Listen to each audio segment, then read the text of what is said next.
Philly, congratulations on opening the new premises at Presto Music. Do you want to tell me what prompted this move from the old shop?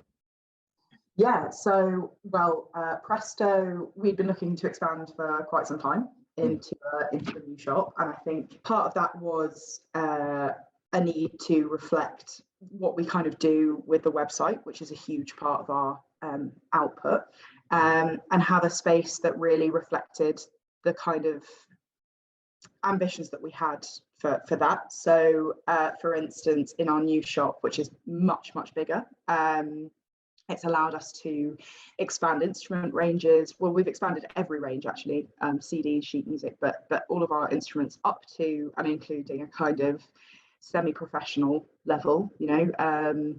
Aspiring players can now buy instruments that will take them all the way up to conservatoire level. But also allow us to expand the other areas of Presto that we've been doing for a while. So we've now got a podcast room, because we run podcasts from our website, and we have an events room, which is going to be great for local teachers to book out and for us to run classes from, but also a stage in the centre of our new shop, which will allow us to put on regular concerts and events and workshops with visiting professionals, which is all really exciting. And yeah. So all this is going to create a lovely sense of theatre in the store, isn't it? And hopefully bring additional footfall in. Well, we're seeing that already. People in the local area are really enthused about what we've been doing. Many of them have been coming to Presto for their sheet music and CDs for a long time, and they're just very enthused about the new space, and we are as well.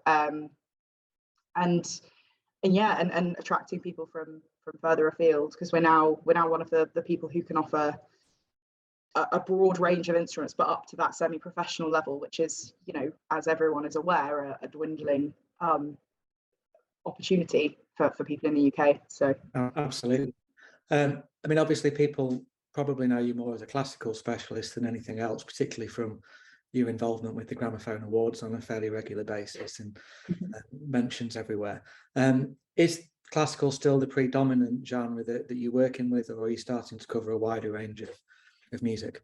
Well, so we are still classical sort of oriented, but I would say our other big output at the moment as well is jazz. That's become a big part of our website, and consequently we're looking to move that into having regular jazz performances in the shop as well as the classical ones.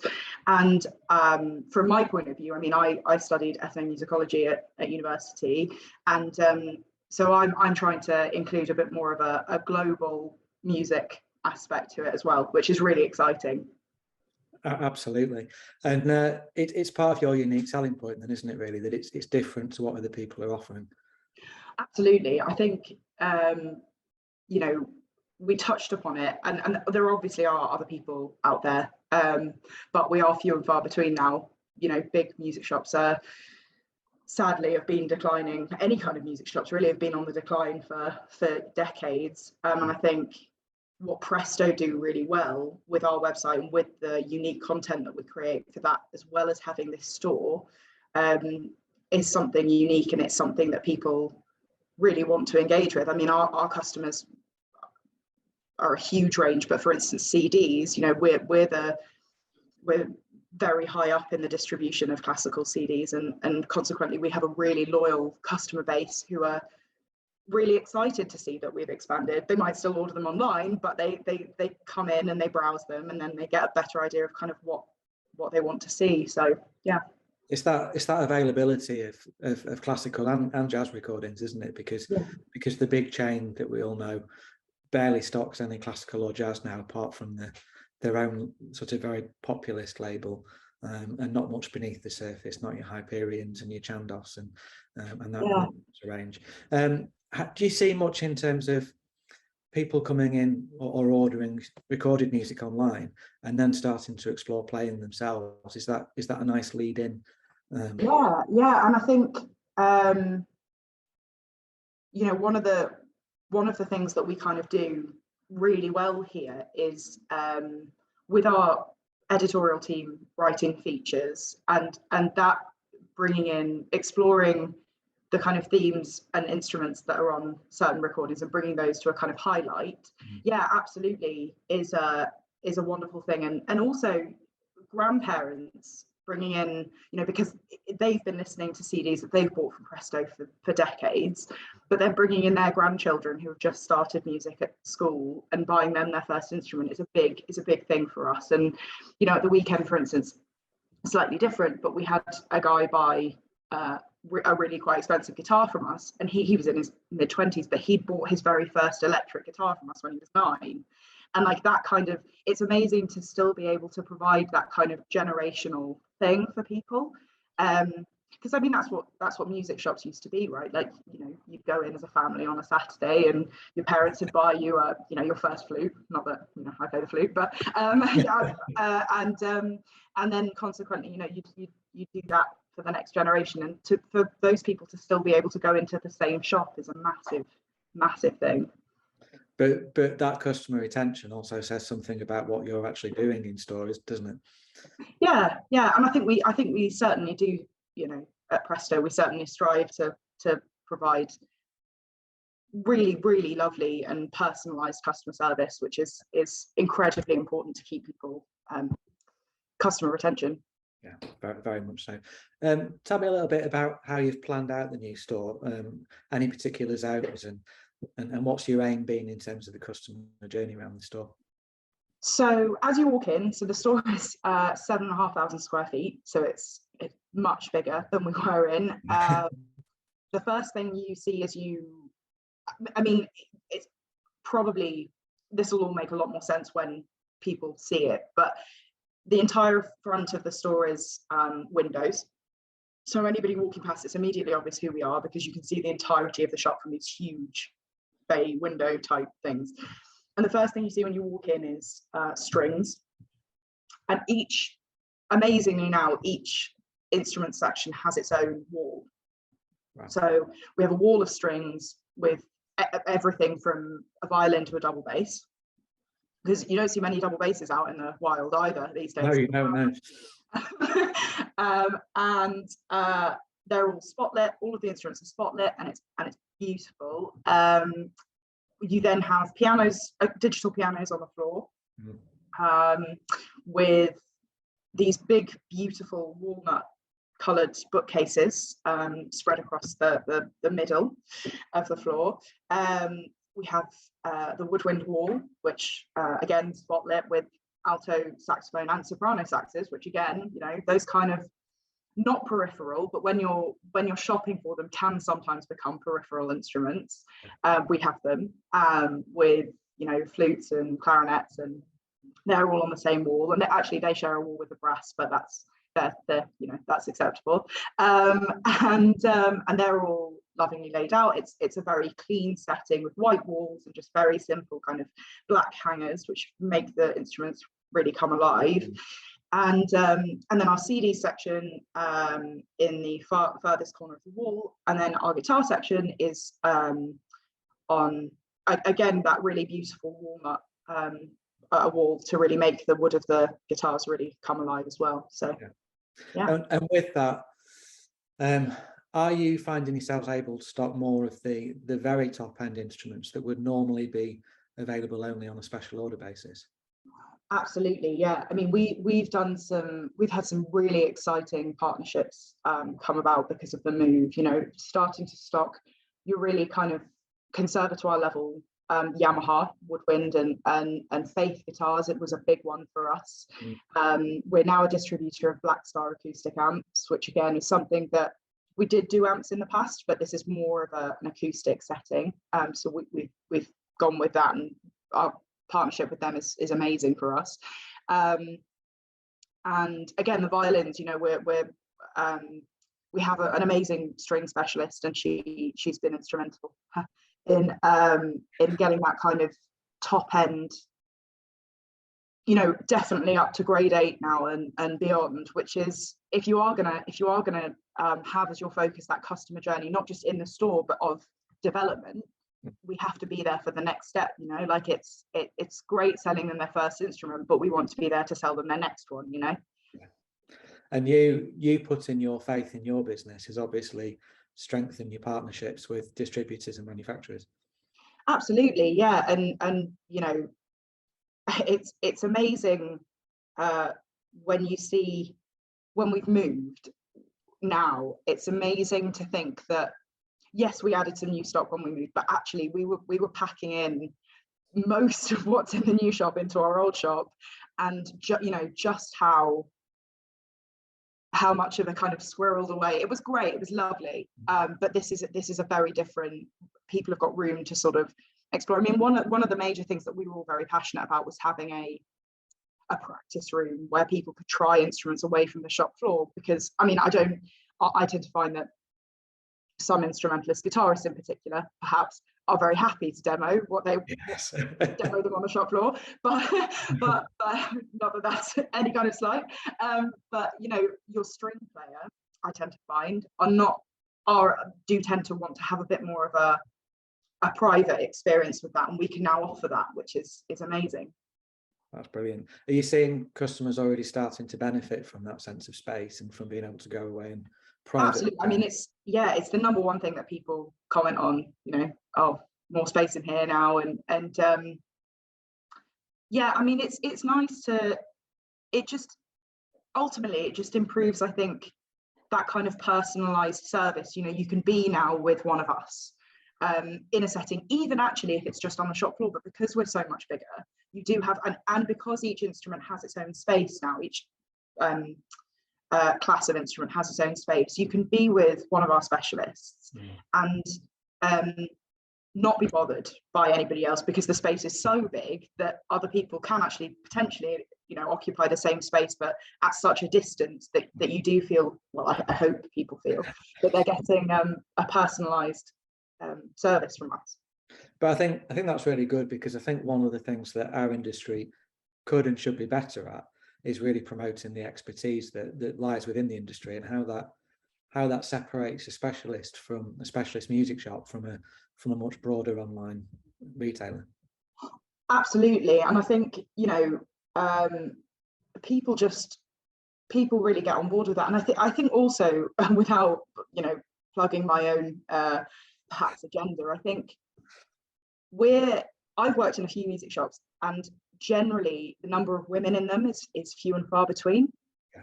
But my string specialist is a woman, and we're finding that you know, there have been conversations recently about how to get more women into music shops, and I think fundamentally it comes down to music shops hiring them, because I think that's how we get women in, and that's how we engage, you know, that kind of, not that men can't do it, but if we want to try and do that. I mean, a lot of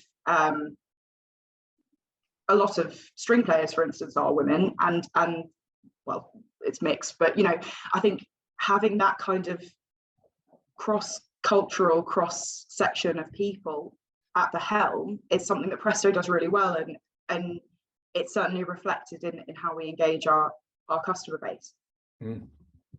That's brilliant. And obviously you've had some involvement with Alice's Future Leaders community. How do you see bringing future generations into the business and developing them? How does that work within Presto?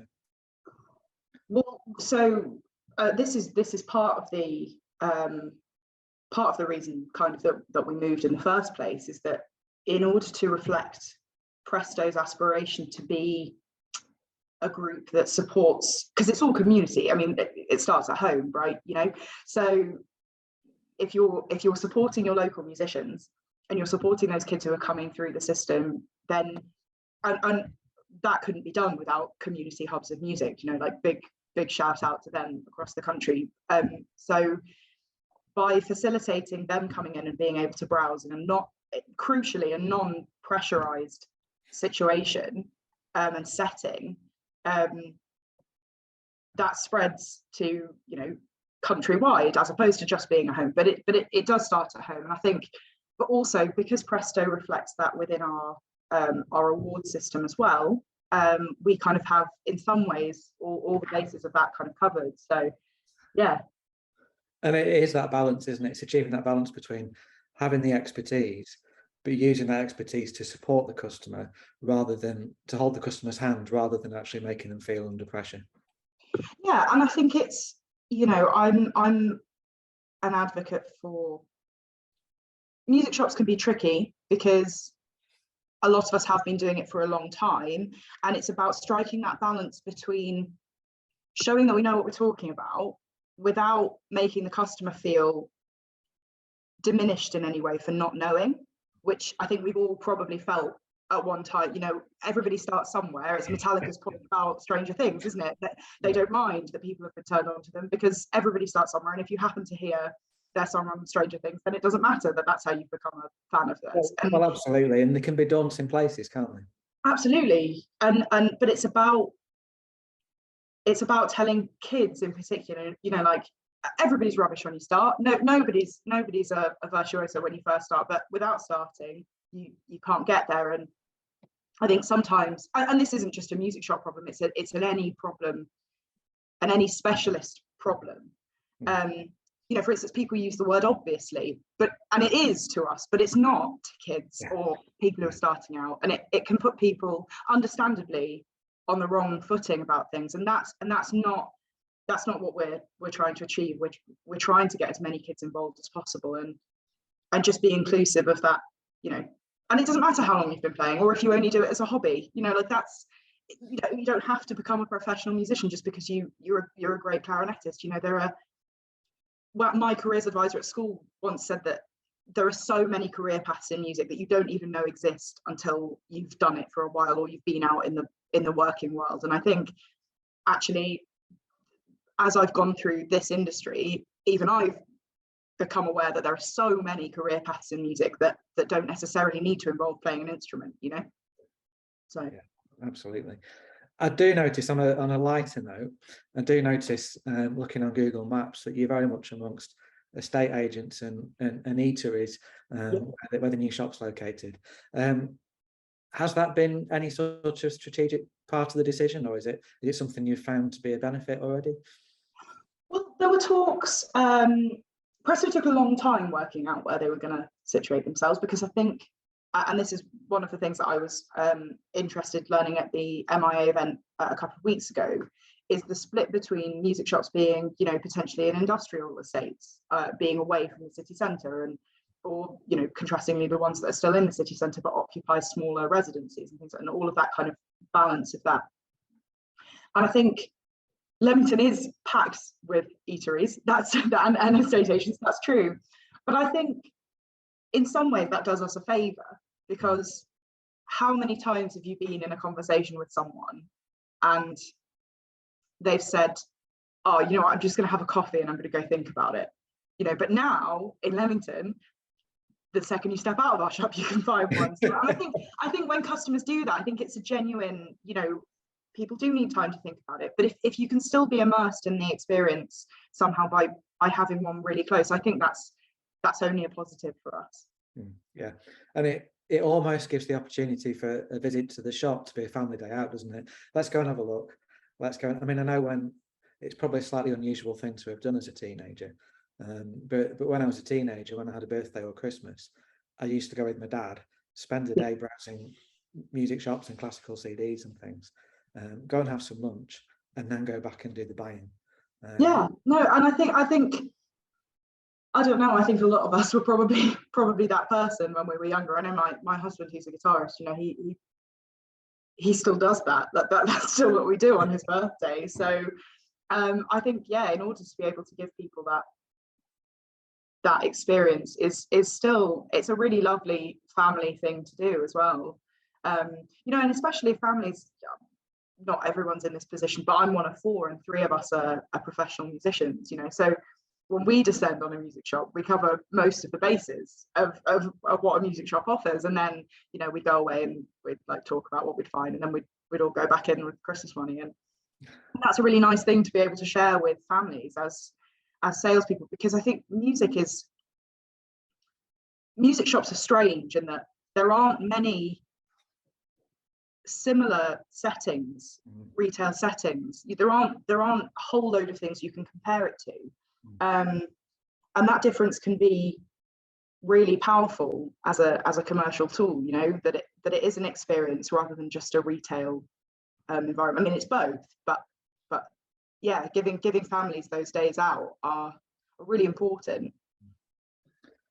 So almost to round off the questions, obviously Black Friday is coming up, the Christmas season is coming up, and then potentially that New Year lull that we've all experienced before, where it sort of seems to suddenly go quiet, all amongst fairly turbulent trading conditions. How do you see all these things panning out, and how much do you think the new store and the excitement of that is going to help? I think the new store certainly helps. I think it's certainly generating a lot of interest, both locally and beyond that. I think one of the biggest things for us is we have events coming up in the run up to Christmas. So we've got a launch event on the 25th of November. We've got a Christmas concert thing coming up, yet to kind of finalize a date on that. But I think, again, all of those events, certainly in the run up to Christmas, are those things where we can engage families and we can engage customers into just getting to know the new store, which is just as important as actually putting through sales, you know, as it were, because we were in our old shop for a long time. We were there for 20 years, and whilst we're only 2 streets away, it is a change for people, and it, you know, that part, getting people used to that part is a big thing. But I think for us, because we're so strong on the event side of things, I think that combined with this new much better range of everything might hopefully see us through that lull that we all know. It's just become a normal part of the year, hasn't it? It's in the retail sector, and for the manufacturers as well that are members. Okay, Phiyllida Martignetti, store manager for Presto, thank you ever so much for your time. It's been fascinating to hear about the new store, but also the wider plans and business of Presto Music. Well, thanks for having me. No, it's been lovely. Thank you. It's an absolute pleasure. Thank you very much.